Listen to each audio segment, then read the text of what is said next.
하나님의 말씀 잠언 16장입니다. 잠언 16장 18절 19절 두 절의 말씀 한 절씩 읽겠습니다. 제가 먼저 18절 읽겠습니다. 교만은 패망의 선봉이요 거만한 마음은 넘어짐의 앞잡이니라.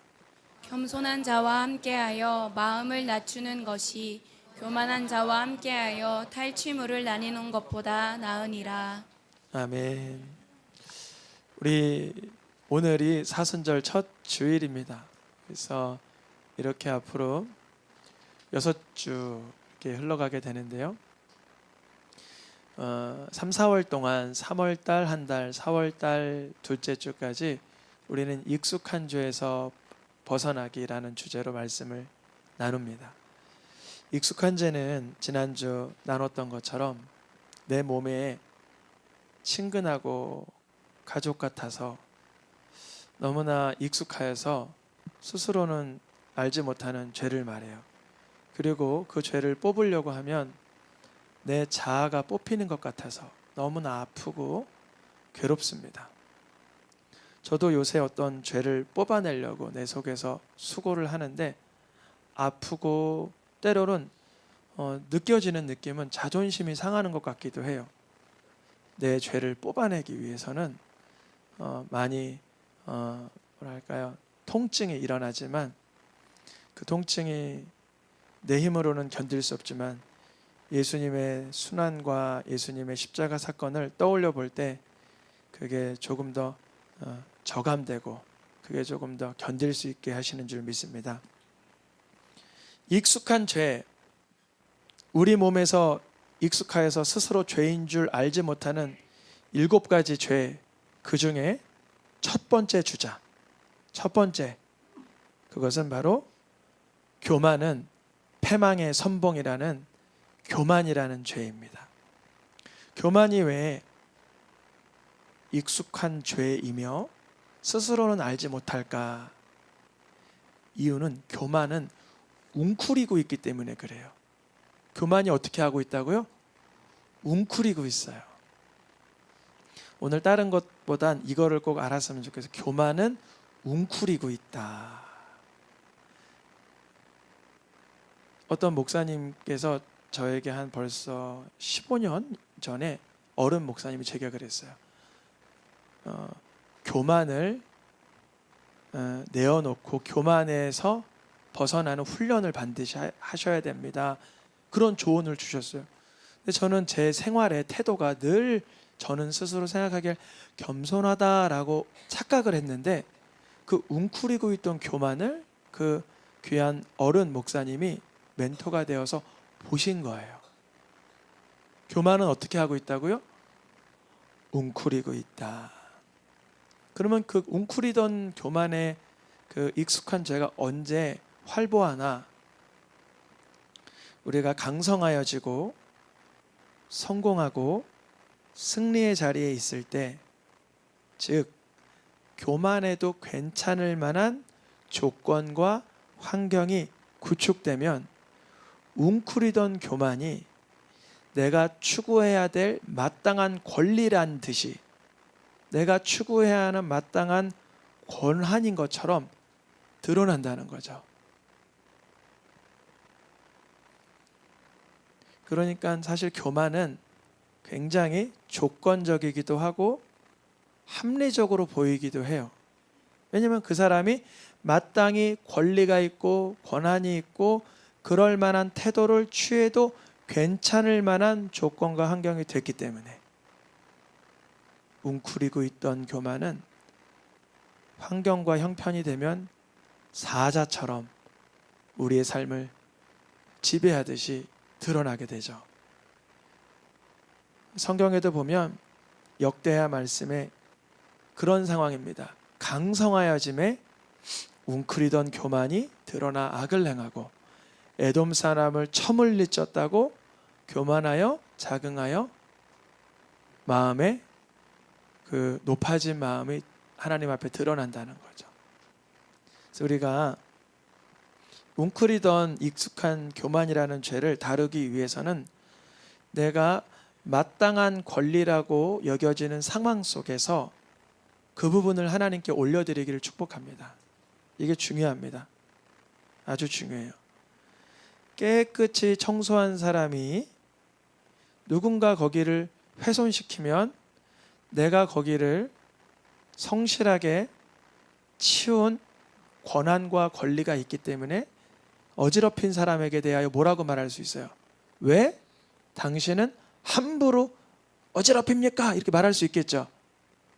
왜 그랬어요? 이 사람은 치운 권리가 있으니까, 치웠던 자기의 업적이 있으니까 교만할 수 있는 조건이 완성된 거예요. 그래서 우리의 삶 속에 내가 무언가 잘 되고 구축되고 성공되고 이루어질 때면 웅크리던 교만이 드러날 수 있다는 걸 미리 예언의 영으로 아시고 지금부터 자칫 적은 일에도 내 권리 주장이나 영역 주장을 하기보다 영광 올려드리길 축복합니다. 소비자의 권리, 고객의 권리, 학생의 권리, 시민의 권리, 인권, 여성의 권리, 직원의 권리. 요새 듣는 말이잖아요. 우리가 다 아주 좋은 것 같은데요, 그 현장에 가보면 물론 약소자들의 권리를 보호하기 위한 의도이지만 실상 보통 반대인 경우가 있어요. 어떻게요? 내가 돈 지불했는데 이런 식으로 서빙해도 돼요? 한번 보세요. 분명히 내가 10,000원을 냈고 소비자의 권리를 말하는데 이 사람의 태도는 하나님 보시기에 옳습니까? 한번 스스로 되돌아보세요. 우리의 삶을. 나는 분명히 지불했고 권리가 있고, 선생님, 요새는, 예전에는 우리 어렸을 때 못 봤지만 선생님 나한테 지금 손을 댈 수 있어요? 이런 거 있잖아요. 아이들이 손대면 폭력이잖아요. 그러니까 권리로 인한 교만, 조건이 완성되면 교만이 드러나는 거, 이것을 익숙한 죄의 첫 번째, 교만은 패망의 선봉이다. 더 나아가서 오늘날 저는 이렇게 실시간 텔레비전을 볼 수 없어서 유튜브나 이렇게 시간 지나서 다시 체크해서 보긴 하지만, 텔레비전을 보면 요새 그 아이돌 그 가수들 보면 눈을 다 이렇게 뜨더라고요. 여러분 아셔요? 여러분은 그게 익숙해서 잘 여러분, 우리 성도님들도 대부분 TV 안 보시겠지만 요즘 애들 이게 유행이에요.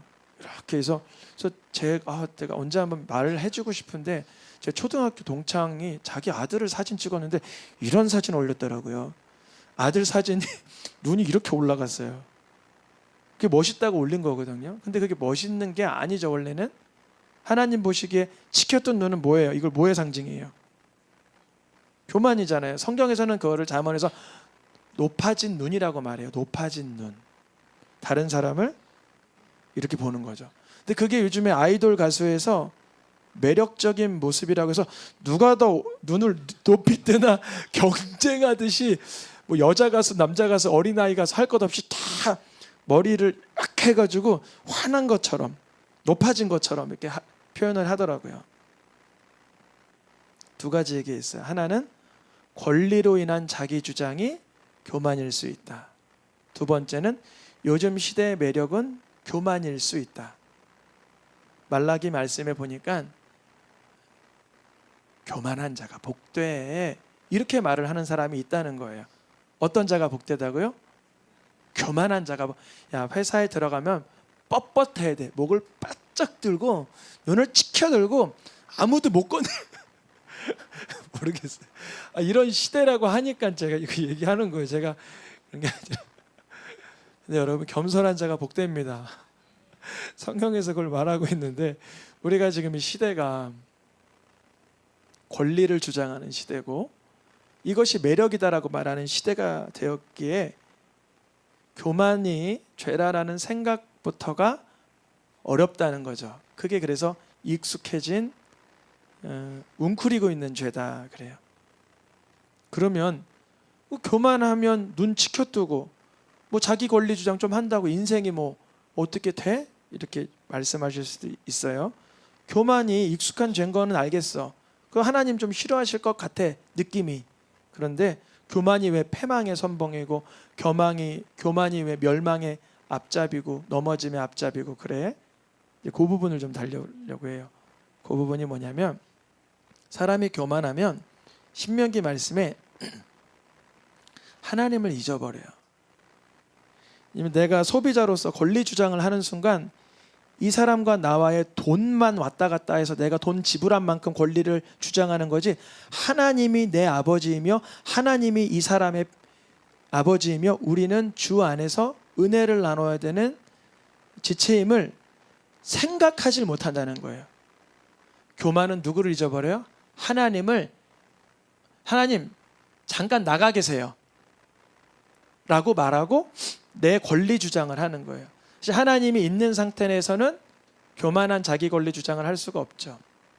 히스기야도 메시아로 칭송받을 정도의 귀한 왕이었지만 그는 교만하여지니까 하나님을 잊어버리고 자기가 15년 생명을 연장받은 은혜를 보답하지 않는 거예요. 어떻게 그럴 수 있을까요? 어디서 무슨 소란한 소리가 나서 좀 밖에 나가보시면 좋겠습니다. 무슨 상황인지 몰라서. 생명을 연장받아 히스기야가 원래 죽을 병에 걸렸어요. 죽을 병에 걸렸는데 그 죽을 병에서 하나님께서 건지신 다음에 어떤 삶을 살았냐면 므낫세를 낳았어요. 므낫세가 누구냐? 남유다 멸망의 장본인이었어요. 하나님은 남유다에게 은혜 베풀라고 했지만 므낫세 때문에 못 베풀겠다, 그런 기록이 있어요. 근데 므낫세가 누구 아들이에요? 히스기야 아들인데 히스기가 언제 낳냐면 자기가 생명 연장 그때에 므낫세를 출생했습니다. 그 교만하여 은혜를 보답하지 않는, 교만하면 하나님을 잊고 은혜를 잊고, 더 나아가 느헤미야에 보니까 하나님의 명령은 듣지 않고 늘 분노한 상태로 인생이 멸망하게 됩니다. 여러분, 교만이 얼마나 나쁜지 우리가 알았습니다. 내가 교만한 태도를 가질 수 있는 권리가 있을 때 그 권리를 주장하지 않길 축복합니다. 마치 청소해놨는데 누가 더럽혔어. 그러면 귀찮고 힘들지만 더 겸손함을 달라고 구해야 돼요. 어렵겠죠. 특히 우리 엄마들 깨끗하게 방 청소해, 거실 청소했는데 애가 막 난장판을 만들어놨어요. 그러면 아유, 우리 아이들 열심히 깨끗이 쳤는데 더럽혔구나. 엄마 수고한 걸 좀 알아주고 깨끗하게 사용하련, 이렇게 할 수 있을까요? 안 된다는 거예요. 왜냐하면 권리 주장을 해요. 어미로서. 이렇게 수고해서 첫 것만 너가 이렇게 할 수가 있어? 물론 훈육이라고 할 수도 있지만 하나님 보시기엔 내 속엔 이미 권리 주장으로 인한 교만이라는 거죠. 이 시대는 좀 뻣뻣해야, 좀 내가 목이 단단해야 매력적이라, 사람들에게 우월하게 보인다라는 생각을 내려두길 축복합니다. 교만하면 하나님의 말씀이 들리질 않고 분노한 마음으로 이제 인생은 어떤 삶으로 점점점 하락세로 가냐면 시편 10편에 하나님은 안 보셔. 보긴 뭘 봐. 뭘 감찰해. 내가 이렇게 떵떵거려도 하나님은 없잖아. 하나님은 없어. 모든 사상에 인본주의와 물량주의나 물질 만능이나 종교 다원이나 진화론적인 생각이 꽉 차기 시작합니다. 우리의 삶 속에 이 익숙한 첫 번째 죄, 교만을 향한 전쟁을 선포하기를 축복합니다. 성경에서는 늘 교만은 항상 그 하나님께서 미워하시는 죄라고 분명히 밝히 말하는데, 우리에게는 그러면 어떠한 해결책이 있을까요? 해결책은 뭐냐면 교만이 패망의 선봉이고 넘어짐의 앞장이고 멸망의 선봉이라는 아주 익숙하고도 웅크리고 있는 나쁜 죄라면 이 죄에서 벗어날 수 있는 중대한 해결책은 겸손에 있습니다. 나는 교만하지 않을래. 중립은 없습니다. 겸손을 취해야 되는 거예요. 아주 중요한 사실이죠. 내가 막 들레지 않고 분노하지 않고 높아지지만 않으면 되지. 굳이 내가 저 사람한테 조아릴 필요가 없지. 겸손이 있어야 교만이 물러갑니다. 겸손은 존귀함입니다. 다음 말씀 보면 또한 교만하면 욕된 삶이 오지만 겸손한 자에게 뭐가 부어져요? 지혜가 부어져요. 교만한 자는 하나님께서 낮춰버리지만 겸손한 자에게 뭘 주세요? 영예를 주세요. 바로 겸손이 영예, 지혜, 존귀를 받게 되는 길입니다. 우리의 웅크리고 있던 교만을 다루기 위해서는 우리가 겸손의 훈련에 돌입해야 됩니다. 그러기 위해선 때로는 이런 마음 들어요. 내가 이렇게 처참하게 무시당해도 돼? 그럴 수 있어요. 그런데요, 그런 건 우리 자존심이 허락은 안 하지만 어쩔 수 없이 환경적으로 그런 상황이 되면 예수님을 바라보는 기회라고 떠오르길 축복합니다.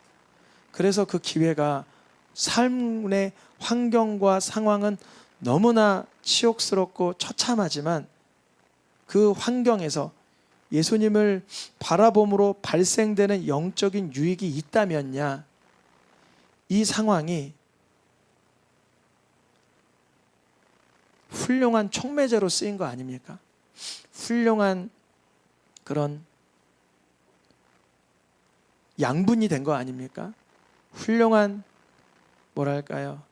그런 우리의 동기부여가 된 거 아닙니까? 우리의 삶 속에 겸손을 추구할 때 예수님이 말씀하세요. 내게로 와서 배우라. 그러면 하나님은 높이시리라. 겸손을 배우라. 어렵죠. 어려워요. 왜냐하면 우리는 시대적으로 교만이 매력이고 교만은 권리고 교만은 웅크리고 있어요. 삼박자가 딱 맞잖아요. 세상에서도 매력 있다 그래요. 그리고 세상에서도 권리를 주장하라 그래요. 내 속에선 그거를 웅크리고 준비하고 있어요. 삼박자가 연합하여 교만하기 딱 좋은데 예수님은 겸손하라 말씀하십니다. 이게 교만을 파괴하는 가장 효과적인 방법이에요. 그러면 하나님이 높이신다. 그래서 예수님이 가장 겸손하셨다고 스스로 말씀하시는 거예요. 스스로. 예수님 스스로 나는 겸손하다 그러시는 거예요. 근데 그 예수님께서 겸손하게 삶을 살아가심으로 인해서 결론은 어떻게 됐습니까? 빌립보서 2장 5절에서 8절 결론이 뭐예요? 십자가에서 죽으셨어요. 예수님이 겸손하게 사니까 사람들은 누구 죽이기가 제일 쉬워요? 예수 죽이기가 제일 쉬워요. 여러분, 다른 사람이 죽이기 편한 사람 되길 축복합니다. 악을 쓰지 마세요.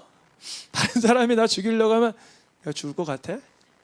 내가 어떤 사람인지를 알고 죽일 거야? 그러지 마시고 곧 십자가에 죽으십니다. 그러면 이제 이렇게 끝나면 겸손은 아까 뭐라 그랬죠? 영예, 지혜, 존귀. 이거 거짓말이잖아요. 성경에서 거짓말한 거잖아요. 겸손하라고 하셨는데 죽었고 비참하고 처참하니까 겸손할 가치가 없는 거죠. 예수님 바라보면. 근데 빌립보서가 8절에서 안 맞추고 어떻게 맞춰요? 그를 하나님께서 지극히 높여 모든 입으로 누구만을 주라고 고백하라 만들어요? 예수 그리스도를 주라.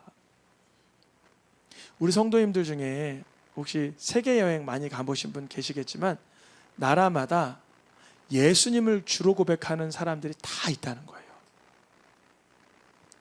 지금은 90억 인구라고도 하더라고요.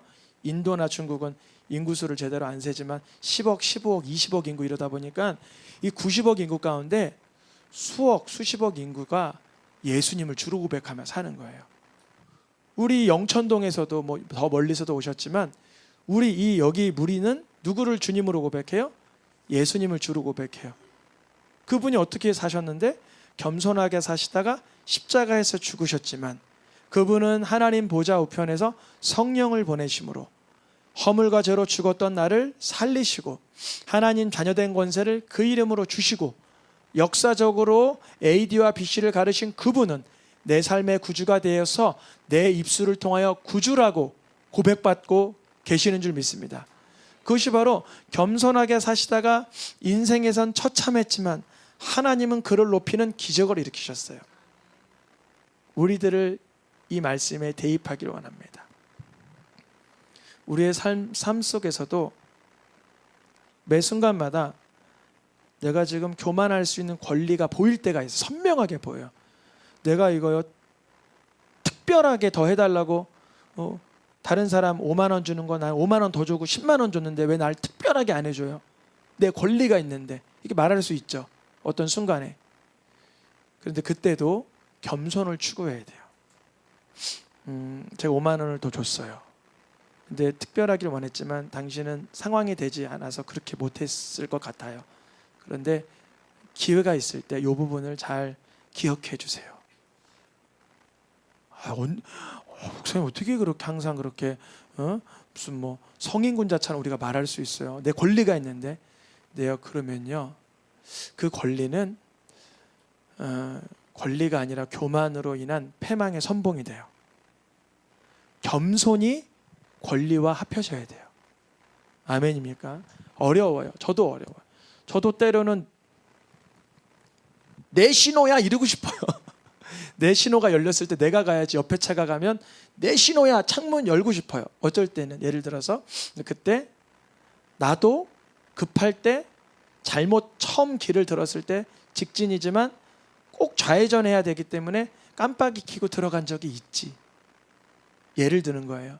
이 겸손한 태도, 서로를 용납하고 인정할 수 있는 태도, 주님은 그러한 자에게 뭘 주세요? 은혜를 주시는 거예요. 은혜를 주시는 거예요. 오늘 웅크리고 있는 첫 번째 죄, 교만에 대해서 얘기했는데요. 이 교만은 죄라고 말하기 어려울 수 있는 상황입니다. 권리이기 때문에. 두 번째는 매력이기 때문에. 그래서 교만한 태도를 좀 가져도 그 사람 권리가 있으니까 그렇게 주장하겠지. 뭐 내가 보면 좀 매력적이던데 뭐 아주 사람이 똑똑하게 자기 할 말 딱딱해서 매력적이던데 맞을 수도 있어요. 근데 성경적으로 보면 하나님은 겸손한 자에게 은혜를 주세요. 우리의 삶 속에 예수님이 보여주신 겸손을 택하기 어려운 순간에 십자가에서 날 위해 자기 몸을 내어주시고 그리고는 하나님의 능력으로 부활하신 그분의 능력이 우리 삶에서 실행되고 실천되기를 축복합니다. 이 시간 박수하며 찬양하며 기도하겠습니다.